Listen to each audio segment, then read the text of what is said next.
ഏത് രാഷ്ട്രീയ കൊലപാതകം നടത്തിയ CPM പ്രവർത്തകരെയാണ് CPM അംഗീകരിച്ചിട്ടുള്ളത്? അല്ലെങ്കിൽ ഇതിനു മുമ്പ് മരണമടഞ്ഞ, ബോംബ് ഉണ്ടാക്കുന്നതിനിടയിൽ മരണമടഞ്ഞ ഏതെങ്കിലും CPM പ്രവർത്തകരുടെ ഓണർഷിപ്പ് ഇവർ ഏറ്റെടുത്തിട്ടുണ്ടോ? അപ്പോൾ തന്നെ എനിക്ക് കിട്ടിയ വിവരങ്ങൾ ചിലത് പങ്കുവെക്കാം. ഉദാഹരണത്തിന്, ഈ ഒരു കേസിൽ ഗുരുതരമായി പരിക്ക് പറ്റിയിരിക്കുന്ന വിനോദൻ, നേരത്തെ പ്രകാശൻ മാസ്റ്റർ പറഞ്ഞ വിനോദനാണ്. Kunnothuparamba panchayat president K. ലതയുടെ ഭർത്താവിൻ്റെ സഹോദരൻ്റെ മകനാണ് ഈ വിനോദൻ. കുന്നോത്തുപറമ്പ് പഞ്ചായത്ത് പ്രസിഡന്റിൻ്റെ ഭർത്താവിൻ്റെ സഹോദരൻ്റെ മകൻ. അയാൾക്ക് പാർട്ടിയായിട്ട് യാതൊരു ബന്ധമില്ലേ? TP കൊലക്കേസ് പ്രതി CPMന്റെ പ്രവർത്തകനായിരിക്കുന്ന ജ്യോതി ബാബുവിൻ്റെ ഉടമസ്ഥതയിൽ ചെണ്ടയാട് പ്രവർത്തിച്ചു വരുന്ന ക്വാറിയുടെ മാനേജരാണ് ഈ പരിക്കേറ്റിരിക്കുന്ന ചന്ദ്രൻ്റെ മകൻ ഷിജാൽ. ഇവരുടെ എല്ലാവരുടെയും ഈ ഗുണ്ട കണക്ഷൻ എന്നത് കൊടി സിനിമയുടെ സംഘവുമായിട്ട് ബന്ധപ്പെട്ടതാണ്. ഇവർ കുറേ ഗുണ്ടകളെ തീറ്റിപ്പോറ്റി വളർത്തിയിട്ടുണ്ടല്ലോ. TP ചന്ദ്രശേഖരൻ കേസിലെ പ്രതികളായിരിക്കുന്ന ആളുകൾ, രജീഷ്, ട്രൗസർ മനോജ് എന്നൊക്കെ പറയുന്ന ഇവരുടെ കൊടും ഗുണ്ടകൾ.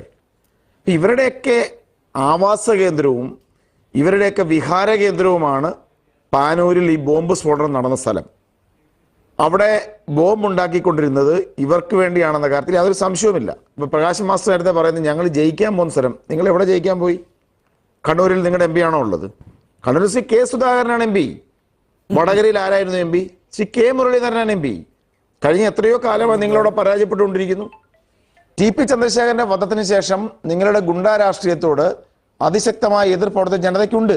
ഇത്തവണത്തെ ലോക്സഭാ തെരഞ്ഞെടുപ്പിൽ ആളുകളെ ഭീഷണിപ്പെടുത്താൻ, ഒന്നുകിൽ തെരഞ്ഞെടുപ്പ് നടക്കുന്ന ദിവസം ബോംബ് എറിഞ്ഞ് ആളുകളെ ഭയപ്പെടുത്തി ബോംബ് സ്ഫോടനം നടക്കുന്നു, ബൂത്തിന് സമീപം ബോംബെറിയുവരെ വരുന്ന ആളുകളുടെ ദേഹത്ത് നായക്കുറിനെ പൊടി വിതറും. ബോംബ് സ്ഫോടനം നടത്തി ബോംബ് എറിയുന്നു എന്ന് പറഞ്ഞ് ആളുകൾ തെരഞ്ഞെടുപ്പ് സമയത്ത് വരാതിരിക്കും. അല്ലെങ്കിൽ ഞങ്ങളുടെ പാർട്ടി ഓഫീസിന് ബോംബെറിയും. അല്ലെങ്കിൽ അന്ന് വൈകുന്നേരം ഇലക്ഷന് ശേഷം പോളിംഗ് ഏജന്റുമായി ഇരുന്നവരുടെ വീടിന് ബോംബെറിയും, പാർട്ടി ഓഫീസിന് ബോംബെറിയും, പാർട്ടി ഓഫീസ് കത്തിക്കും. ഇതിനൊക്കെ വേണ്ടി ഉണ്ടായിക്കൊണ്ടിരുന്നതാണ് ഈ ബോംബുകൾ. ഇപ്പം സമീപകാലത്ത് തന്നെ കുന്നോത്തുപറമ്പിൽ കോൺഗ്രസ് ഓഫീസിന് തീവച്ച് നശിപ്പിച്ചു അടുത്തിടെ. അതോടൊപ്പം തന്നെ കടുങ്ങാൻപൊയിൽ പ്രദേശത്ത് കോൺഗ്രസിന്റെ പ്രധാനപ്പെട്ട പാർട്ടി പ്രവർത്തകരുടെ വീടുകൾക്ക് മുമ്പിൽ റീത്ത് വെച്ചു.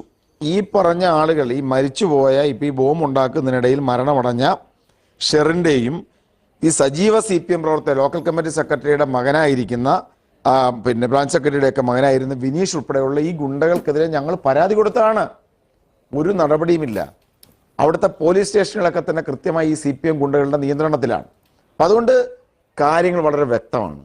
ഇവരുടെ ക്രിമിനൽ രാഷ്ട്രീയത്തിൻ്റെ ബാക്കിപത്രമാണ് ഈ ബോംബ് സ്ഫോടനങ്ങൾ, ഈ മരണങ്ങൾ. ഞാൻ ശ്രീ പ്രകാശ് മാസ്റ്ററോട് ചോദിക്കട്ടെ, നിങ്ങൾ ഈ ഇടയ്ക്കിടയ്ക്ക് രക്തസാക്ഷികളുടെ ലിസ്റ്റ് പ്രസിദ്ധീകരിക്കുമല്ലോ. നിങ്ങളുടെ രക്തസാക്ഷികളുടെ ലിസ്റ്റ് പ്രസിദ്ധീകരിക്കുന്നതിൽ എത്രയോ ആളുകൾ ഇതുപോലെ കയ്യിലിരുന്ന് ബോംബ് പൊട്ടി മരിച്ചവരാണ്. നിങ്ങളിതിന് എത്ര ആളുകളുടെ കാര്യം ചിത്രീകരിച്ചിട്ടുണ്ട്? പിന്നീട് ബോംബ് എറിഞ്ഞു കൊലപ്പെടും. പിന്നീട് അവസാനം പോലീസ് റിപ്പോർട്ട് വരുന്നുണ്ട് ഇവർ പലരും സ്വന്തമായി ബോംബ് ഉണ്ടാക്കുന്നതിനിടയിൽ ബോംബ് പൊട്ടി മരിച്ച ആളുകളല്ലേ? TP ചന്ദ്രശേഖരൻ വധക്കേസിലെ മുഴുവൻ പ്രതികളും കൊടിസുണി തുടങ്ങി കുഞ്ഞനന്ദൻ വരെയുള്ള ആളുകളുടെ കാര്യത്തിൽ എന്നെങ്കിലും നിങ്ങൾ കുഞ്ഞനന്ദനെ നിങ്ങൾക്ക് സമ്മതിക്കാതിരിക്കാൻ പറ്റിയില്ല. കാരണം നിങ്ങളുടെ പാർട്ടി സഖാവാണ്, അദ്ദേഹം ഇതിൻ്റെ കോർഡിനേറ്റ് ചെയ്തുകൊണ്ടിരുന്ന ആളാണ്. ഈ കൊടിസുനിയും രജീഷും കിർമാണിയും ട്രൗസറും ഈ വൃത്തികെട്ടവന്മാർ മുഴുവൻ ഇവരുടെ ആളുകളാണ്. TP ചന്ദ്രശേഖരനെ വധിച്ചത് എന്നായിരുന്നു? സംസ്ഥാനത്ത് അതിപ്രധാനമായ ഒരു ഉപതെരഞ്ഞെടുപ്പ് നടന്നുകൊണ്ടിരുന്ന സമയത്തല്ലേ TP ചന്ദ്രശേഖരനെ വധിച്ചത്? അന്ന് ഇവർ പറഞ്ഞ ന്യായം എന്താ? ഞങ്ങളല്ല, ഇവിടെ ഈ അരുവിക്കരയിൽ തെരഞ്ഞെടുപ്പ് നടന്നുകൊണ്ടിരുന്ന സമയത്ത് ഞങ്ങൾ ചെയ്യുമോ എന്നല്ലേ ചോദിച്ചത്. എന്നിട്ട് ആരായിരുന്നു കൊന്നത്? അന്ന് ഇവർ പറഞ്ഞ മാഷല്ല സ്റ്റിക്കർ ഒട്ടിച്ച് തീവ്രവാദികളാണ് TP ചന്ദ്രശേഖരനെ കൊന്നത്. എന്നിട്ട് എന്താ തെളിഞ്ഞതെന്താ? CPMന്റെ ഗുണ്ടകളും നേതാക്കന്മാരുമായിരുന്നില്ലേ? ഞാൻ പൂർത്തീകരിക്കട്ടെ. ഇവരെന്ന് സമ്മതിക്കും? ആർക്കെങ്കിലും പ്രതീക്ഷിക്കാൻ സാധിക്കുമോ? കുലങ്കുത്തിയാണ് എന്ന് സംസ്ഥാനത്തിന്റെ ഏറ്റവും പ്രധാനപ്പെട്ട ഒരു CPM നേതാവ് അവരുടെ ഗ്രാമത്തിൽ ചെന്ന് പ്രസംഗിക്കുകയാണ്. കുലങ്കുത്തികൾക്ക്, റെനഗേഡുകൾക്ക് CPM കൊടുക്കുന്ന, കമ്മ്യൂണിസ്റ്റുകൾ കൊടുക്കുന്ന ശിക്ഷ എന്താ? മരണമാണ്. കുലങ്കുത്തിയാണ് ചന്ദ്രശേഖരൻ എന്ന് പറഞ്ഞ കുലങ്കുത്തി ഞങ്ങൾ ഉന്മൂലനം ചെയ്യുമെന്നാണ്. നടപ്പിലാക്കിയില്ലേ? ഏതെങ്കിലും കാലഘട്ടത്തിൽ സമ്മതിച്ചോ? അപ്പൊ ഇവരെ സംബന്ധിച്ച് ഈ തെരഞ്ഞെടുപ്പിൽ ഇവർക്ക് വടകരയിലും കണ്ണൂരും ജയിക്കണമെന്നുണ്ടെങ്കിൽ എന്ത് സംഭവിക്കണം? ജനം വോട്ട് ചെയ്യാൻ പോകരുത്. നിഷ്പക്ഷമതികളും കോൺഗ്രസ് പ്രവർത്തകർ വോട്ട് ചെയ്യാതെ പോകണമെന്നുണ്ടെങ്കിൽ ഇതുപോലെ ബോംബ് സ്ഫോടനങ്ങൾ നടക്കണം. ആളുകൾ ഭയപ്പെട്ട് ജീവൻ നഷ്ടപ്പെട്ടുമെന്ന് ഭയന്ന് പോളിംഗ് സ്റ്റേഷനിൽ പോകാതിരിക്കണം. അതിനുവേണ്ടി ഇവർ ചെയ്തുകൊണ്ടിരുന്നത് പാർട്ടി ഓഫീസുകളെ ആക്രമിക്കും. ഞാൻ നേരത്തെ പറഞ്ഞതുപോലെ പോളിംഗ് ഇലക്ഷൻ നടക്കുന്ന ദിവസം രാവിലെ 2 ബോംബ് സ്ഫോടനം, വീടുകൾക്ക് മുമ്പിൽ തലേ ദിവസം ബൂത്ത് ഏജന്റുമാരുടെ വീടിന് സമീപം ബോംബ് സ്ഫോടനം, കുറെ ആളുകളുടെ ദേഹത്ത് നായ്ക്കുറിന പൊടി വിതരൽ. അപ്പോൾ സമാധാന അന്തരീക്ഷം തകർക്കുക. അത് എല്ലാ ക്രിമിനൽ സംഘങ്ങളും ഇത്തരത്തിലുള്ള പൊളിറ്റിക്കൽ ഫാസിസ്റ്റുകളും എല്ലാ കാലഘട്ടത്തിലും ചെയ്യുന്ന കാര്യം അതാണ്. സംഘർഷത്തിന്റെ സാധ്യത സൃഷ്ടിക്കുക, സംഘർഷ അന്തരീക്ഷം സൃഷ്ടിക്കുക. ഇപ്പൊ ക്യാമ്പസുകളിൽ നമ്മൾ കണ്ടിട്ടില്ല, SFIക്കാരൻ അങ്ങനെയല്ലേ, ക്യാമ്പസിൽ അടിയും സംഘർഷവും ഉണ്ടാക്കും. അപ്പൊ എന്ത് ചെയ്യും? കുറെ കുട്ടികൾ സമാധാനകാംക്ഷികളായ കുറെ ആളുകൾ വോട്ട് ചെയ്യാൻ വരില്ല. ഇവർ ഈ ബോംബ് ഉണ്ടാക്കുന്ന മുഴുവൻ അതിനാണ്. തുടർച്ചയായ പ്രചരണ സമയത്ത് ബോംബ് സ്ഫോടനങ്ങളും അക്രമങ്ങളും നടത്തി ഭീകരാന്തരീക്ഷം സൃഷ്ടിക്കുക, വലിയൊരു ശതമാനം സമാധാനകാംക്ഷികളായ ജനങ്ങളെ പോളിംഗ് സ്റ്റേഷനിൽ എത്തിക്കാതിരിക്കുക. അതിനുവേണ്ടിയാണ് ഇതെല്ലാം ഉണ്ടാക്കിയത്. ശ്രീ പ്രകാശൻ മാസ്റ്റർ ഒരു ഡിഫൻസ്, ഞാൻ നേരത്തെ 2 ചോദ്യങ്ങൾ ചോദിച്ചു. അവിടുത്തെ പഞ്ചായത്ത് പ്രസിഡന്റ് ആയിരിക്കുന്ന ലത എന്ന് പറയുന്ന CPM നേതാവിന്റെ ഭർത്താവിന്റെ സഹോദരന്റെ മകൻ വിനോദൻ, അതോടൊപ്പം തന്നെ TP ചന്ദ്രശേഖരൻ വധക്കേസിലെ പ്രതിയായിരിക്കുന്ന ആളുടെ മാനേജർ. നമ്മളൊരു വളരെ കൃത്യമായി ഇതിന്റെ കാര്യങ്ങൾ പറയുമ്പോ മകന്റെ ബന്ധു എന്നാണോ പറയുന്നത്? ഭർത്താവിന്റെ സഹോദരന്റെ മകൻ എന്ന് പറഞ്ഞാൽ അടുത്ത ബന്ധുവല്ലേ, ഒരു കുടുംബത്തുകാരനല്ലേ? അപ്പൊ ഇത് ഇതിനൊന്നും കൃത്യമായ ഒരു മറുപടി ഇവരുടെ എല്ലാം CPM ബന്ധങ്ങൾ. ഞാൻ പറയട്ടെ, താങ്കൾ ക്ഷമയോടെ നിൽക്കൂ, ക്ഷമയോടെ കേൾക്കൂ ശ്രീ പ്രകാശൻ മാസ്റ്റർ. അസഹിഷ്ണുത അവസാനിപ്പിക്കൂ. അസഹിഷ്ണുത താങ്കൾ പറയുന്നത് ഞങ്ങൾ കേട്ടോണ്ടിരിക്കുകയല്ലേ, നുണയാണെന്ന് അറിയാമെങ്കിലും. അപ്പൊ അതുകൊണ്ട് ഞങ്ങൾ പറയുന്നത് താങ്കൾ കേൾക്കുക. പിന്നെ CPM പ്രവർത്തകരും DYFI ബന്ധം വ്യക്തമാക്കുമ്പോൾ പറയുന്നത് എന്താ? നവമാധ്യമങ്ങളിൽ എതിർ രാഷ്ട്രീയ പാർട്ടിക്ക് ഒരു അക്കൗണ്ട് തുറന്നൂടെ? ശരിയാ, ബോംബ് സ്ഫോടനത്തിൽ മരണമടഞ്ഞ ഷെറിൻ ഇത്രാം തീയതി ഇത്ര മണിക്ക് ബോംബ് പൊട്ടി മരണമടയും എന്ന് മനസ്സിലായപ്പോൾ കോൺഗ്രസ് പ്രവർത്തകനോ അല്ലെങ്കിൽ മറ്റൊരു പ്രവർത്തകനോ ആയിരിക്കുന്ന ഇയാൾ എൻ്റെ ശത്രുവായ CPM എന്ന് പറയുന്ന പാർട്ടിക്ക് അതിൻ്റെ പഴി ഇരുന്നോട്ടെ എന്ന് കരുതിക്കൊണ്ട് കുറെ ഫേസ്ബുക്ക് അക്കൗണ്ട് തുടങ്ങുക. കാരണം അറിയാമല്ലോ, ഇത്രാം തീയതി ഇത്ര മണിക്ക് ബോംബ് പൊട്ടി മരിക്കാൻ പോവുകയാണ്, അപ്പൊ ഞാൻ മരിക്കുന്നതിന്റെ പേരുദോഷം എൻ്റെ ശത്രുവായ CPM ഇരുന്നോട്ടെ എന്ന് തുടങ്ങിയതാണോ ഈ ഫേസ്ബുക്ക് അക്കൗണ്ടുകൾ? ചെമ്പടയെന്നും പിന്നെ ചുവപ്പിനെ പ്രണവിച്ച ആളെന്നും തുടങ്ങി കുറെ ക്ലീഷേ പേരുകളിട്ട് ഇവരൊക്കെ തുടങ്ങി വെക്കുന്ന ഫേസ്ബുക്ക് അക്കൗണ്ടുകൾ. ഇതിൽ പോസ്റ്റ് ചെയ്യുന്നത് ശൈലജ ടീച്ചർക്കൊപ്പം ചന്ദ്രശേഖരൻ വധക്കേസിലെ പ്രതിയായിരിക്കുന്ന കൊടിസുനിയെ പോലെയുള്ള കൊടും CPM ഗുണ്ടകൾക്കൊപ്പം. ഇവരുടെയൊക്കെ വീരനായകന്മാർ ഈ പറഞ്ഞതുപോലെ കുഞ്ഞനന്ദനും കൊടിസുനിയും കിർമാണിയും രജീഷും ട്രൗസറും ഒക്കെയാണ്. പച്ച മനുഷ്യനെ വെട്ടിക്കീറി കൊല്ലുന്ന ഇവരുടെ വീരകൃത്യങ്ങളാണ് ഇവരെ സംബന്ധിച്ച് ഏറ്റവും വലിയ ഹീറോയിക് ആക്ഷൻസ്. എന്നിട്ട് ആ ഫേസ്ബുക്കുകൾ അവർ പ്രദർശിച്ചുകൊണ്ടേയിരിക്കും. ഇവർ ബോംബുണ്ടാക്കും, ആളുകളെ കൊല്ലും. മരിച്ചു കഴിയുമ്പോൾ അവരുടെ പാർട്ടി പറയും DYFIയുടെ പേരിലോ CPMന്റെ പേരിലോ വ്യാജ അക്കൗണ്ടുകൾ തുടങ്ങിയതാണ്, ഞങ്ങളുടെ പാർട്ടിയുമായിട്ട് ബന്ധമില്ല. നിങ്ങളൊരു 170 ആളുടെ പേര് പറഞ്ഞല്ലോ, ഈ ലിസ്റ്റ് ഒന്ന് പ്രസിദ്ധീകരിച്ചിട്ട് ഇവർ ഓരോരുത്തരും കൊല ചെയ്യപ്പെട്ടതിന്റെ ഒരു കാരണവും കൂടി എഴുതിയാൽ എത്ര പേര് ആ ലിസ്റ്റിൽ തന്നെ സഖാവേ ഇതുപോലെ ബോംബ് പൊട്ടി മരിച്ചവരാ? നിങ്ങളുടെ കുടിൽ വ്യവസായമായ ബോംബ് സ്ഫോടനം, ബോംബ് ഉണ്ടാക്കിക്കൊണ്ടിരിക്കുമ്പോൾ കയ്യിലിരുന്ന് ബോംബ് പൊട്ടി കൈ പോയവരും അല്ലെങ്കിൽ ബോംബ് പൊട്ടി മരണമടഞ്ഞവരൊക്കെ പിൽക്കാലത്ത് നിങ്ങളുടെ രക്തസാക്ഷി ലിസ്റ്റ് വരില്ലേ? എത്ര ആളുകൾ? നിങ്ങളുടെ പാർട്ടി ഈ നമ്പർ പറയുന്നല്ലാതെ ലിസ്റ്റും ഡേറ്റും വെച്ചിട്ട് മരണമടഞ്ഞ കാരണോടെ പറഞ്ഞ ഇതിലെ നിരവധി ആളുകൾ ഇതുപോലുള്ള ബോംബ് സ്ഫോടന കേസിലെ പ്രതികളാ. ഈ ചർച്ചയൊക്കെ മാഞ്ഞു പോയി കഴിയുമ്പോൾ കുറച്ചു കാലം കഴിയുമ്പോൾ ഈ മരണമടഞ്ഞവർ ഇവരുടെ രക്തസാക്ഷി ലിസ്റ്റിൽ വരും. ചന്ദ്രശേഖരൻ വധക്കേസിലെ പ്രതിയായിരുന്ന ആളുകൾ, ഈ കൊടിസുനിയും കിർമാണിയും ഒക്കെ തന്നെ എത്ര കാലം ഹൈക്കോടതിക്ക് ഇരട്ട ജീവപര്യന്തം എന്തുകൊണ്ടാണ് വിധിക്കേണ്ടി വന്നത്? 10 വർഷത്തിൽ 7 വർഷക്കാലവും പരോളിൽ പുറത്താണ് കൊടിസുനി, കിർമാണി, രജീഷ് സുഖചികിത്സയാണ്. ഈ ആളുകളെല്ലാം ഇവർ പുറത്തുവിടും. ആളുകളെ കൊല്ലിച്ചിട്ട് പരോള് കൊടുത്ത് ഈ കൊടും ക്രിമിനലുകളെ, പരമദുഷ്ടന്മാരെ പുറത്തിറക്കി വിടും.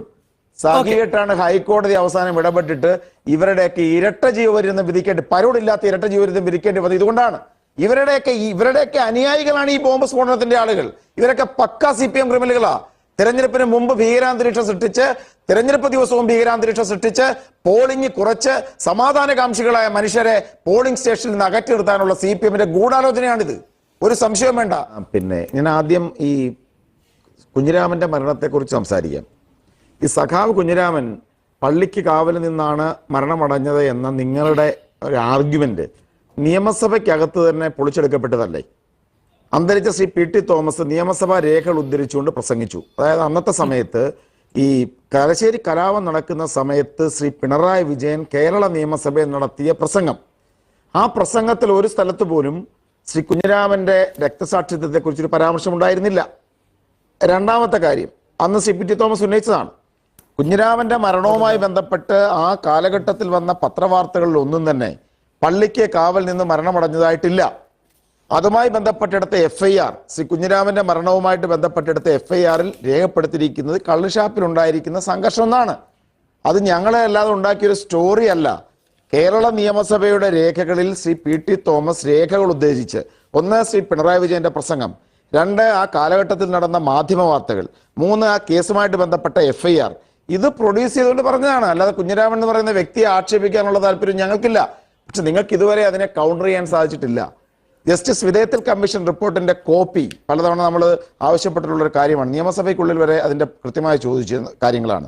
വിധേയത്തിൽ കമ്മീഷൻ റിപ്പോർട്ടിൽ CPM-നെ തന്നെ കൃത്യമായി പരാമർശിക്കുന്ന നിരവധി പരാമർശങ്ങൾ ഉണ്ട് എന്നതും നിയമസഭാ ചർച്ചകളുടെ ഭാഗമായി ഉയർന്നു വന്നിട്ടുള്ള കാര്യമാണ്. അപ്പൊ അതുകൊണ്ട് ആ ചർച്ച അതവിടെ നിൽക്കട്ടെ. ഞാനന്ന് പ്രകാശൻ മാസ്റ്റർ പറഞ്ഞതുകൊണ്ട് ഞാൻ ശ്രീ കുഞ്ഞിരാമന്റെ ഭാഗം എടുത്തു പറഞ്ഞു എന്നുള്ളതേ ഉള്ളൂ. രണ്ടാമത്തെ കാര്യം, ഇപ്പൊ തലശ്ശേരി പ്രദേശത്തോ അല്ലെങ്കിൽ കണ്ണൂരിന്റെ ഏതെങ്കിലും ഒരു പ്രദേശത്തോ ഒരു രാഷ്ട്രീയ പാർട്ടിക്ക് 52% വോട്ട് കിട്ടി എന്ന് വെച്ച്, ഇനി കിട്ടിയെന്ന് വാദത്തിന് ആ പ്രദേശത്ത് വോട്ടുണ്ട് എന്ന് കരുതുക. ഒരു തിരഞ്ഞെടുപ്പിൽ ജനങ്ങളുടെ കൂടുതൽ ഭാഗം അംഗീകരിച്ചുകൊണ്ട് എന്നതുകൊണ്ട് തെറ്റല്ലാതാകുമോ? ഒരു രാഷ്ട്രീയ പാർട്ടി തുടർച്ചയായ കൊലപാതകങ്ങൾ നടത്തുന്നു, ഗുണ്ടകളെ സംരക്ഷിക്കുന്നു, അപ്പൊ അതിന് ഒരു ഇതായിട്ട് പറയാൻ അടുത്ത തെരഞ്ഞെടുപ്പ് ഞങ്ങൾ ജയിച്ചില്ലേ എന്ന് പറയാൻ പറ്റുമോ? അങ്ങനെയാണെന്നുണ്ടെങ്കിൽ ബാബറി മസ്ജിദിന്റെ തകർച്ച നിർവഹിച്ച ഇന്ത്യയെ ഏറ്റവും കൂടുതൽ വർഗീയമായി വിഭജിക്കുന്ന പാർട്ടിയല്ലേ BJP? അവർക്ക് ഈ ന്യായീകരണം ഉപയോഗിച്ചാൽ ശ്രീ പ്രകാശ് മാസ്റ്റർ എന്ത് പറയും? ഭൂരിപക്ഷമോ ന്യൂനപക്ഷമോ അല്ല പ്രശ്നം, ചെയ്യുന്ന പ്രവൃത്തിയാണ് പ്രശ്നം, അതിലെ ആശയമാണ് പ്രശ്നം. ഏതെങ്കിലും ഒരു തെരഞ്ഞെടുപ്പിൽ അതിൽ കൂടുതൽ ഭൂരിപക്ഷം കിട്ടിയതുകൊണ്ട് ഒരിക്കലും തെറ്റ് ശരിയാവില്ല, ശരി തെറ്റുമാവില്ല. ആ വിഷയമാണ്, വിഷയാധിഷ്ഠിതമായിട്ടാണ് കാണേണ്ടത്. TP ചന്ദ്രശേഖരനെ വെട്ടിക്കൊന്നത് ശരിയാണോ?